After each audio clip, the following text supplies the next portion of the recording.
When Allah says, get young people married, or get non-married people married, allow them to get married, this is a broad commandment. And who does it apply to?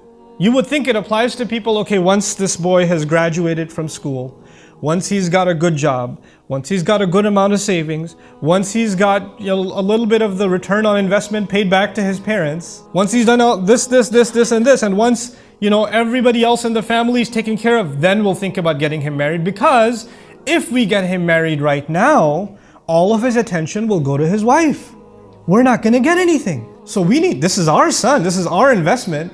We need to get our money's worth first before we allow him to get married. And even when we do get married, this needs to not just be a matter of our material gain, this is a matter of family pride. We need to make sure that's someone that we can show off, someone that we can be proud of and take lots of pictures and invite, have a huge gathering ceremony and be able to show that we married in an upper class family, etc., etc. So the considerations for how you get somebody married, you put age restrictions on your men and your women, as a matter of fact. And for women, it's the exact opposite. In many families, the moment she turns into a teenager, they start getting like, I need to get rid of my responsibility. It's like a disease in your home that you want to just get rid of. There are young women that are depressed because their fathers and their mothers, all they talk about is, you're still sitting at home. You're not getting married. You're still sitting at home. And on the other hand, the opposite is these young men that want to get married, and the parents say, no, not yet, you're not ready, you're not ready. Look at what the ayah does. وَالصَّالِحِينَ مِنْ عِبَادِكُمْ وَإِمَائِكُمْ. Even get the good among your slave men and women. Back then, there was a slave society too. And the people that are making virtually no money are the slaves. Allah says, get them married too. So the rationale that somebody has to be at a certain economic status before you think about marriage was crushed by one statement. The only thing mentioned in the equation is, are they of the age? And the second is they're salihin, they're good people. Good means they're good with Allah, also means they're mature, they're ready. And then Allah Azza wa Jal adds to that, because there are people who still consider these matters.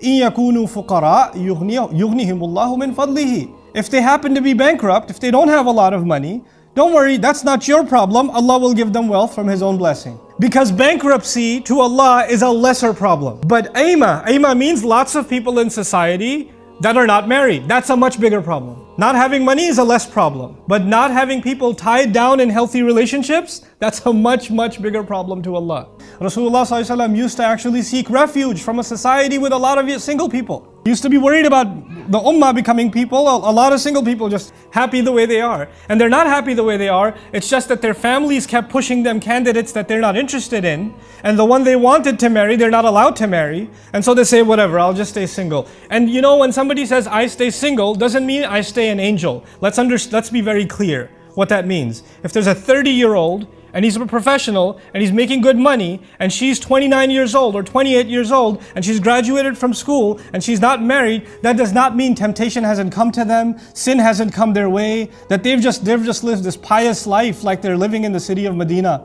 back in the day. And by the way, even the city of Medina had its issues. Just this morning, I was reading about the narration of a Sahabi who went back to Makkah, and he used to have literally a girlfriend. The words in the narration are Khalila, a girlfriend, back before he became Muslim. And she saw him and she goes, Malak, what's wrong with you? Don't you want to be alone with me again? Literally, that's what she said. And he said, well, there's Islam between you and me now. That's what he said.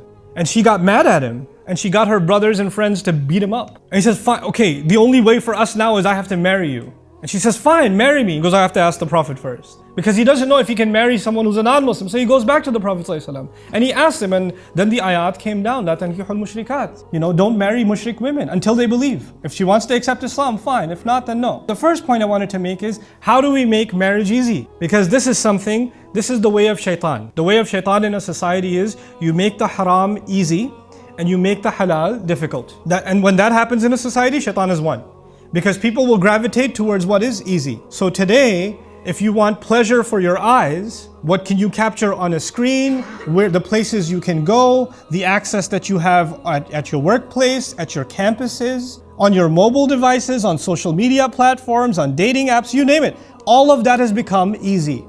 And while the door to haram to fulfill, because human beings, men will have desire for women, that's something Allah put inside them. Women will want companionship, it's something Allah put inside, it's in their nature. When that is the door to the unhealthy, the filthy, The impermissible is wide open. And then that young man comes to his parents and says, I think I need to get married. I know I'm only in my third year of college, but this is getting out of hand, Mom. This is getting out of hand, Dad. And he doesn't say, Dad, my hormones are driving me crazy. Man, the girls on campus, I don't even know what to tell you. He's not gonna talk like that to his dad or his mom. He's just gonna say, Mom, I think I need to get married. He's gonna code it in a nice way. And then what do parents do? They humiliate this young man. Oh, can't hold it in, huh? Can't control yourself? So what we've done as parents oftentimes is oppress and suppress what naturally Allah put inside of us, especially in a time when the haram is wide open.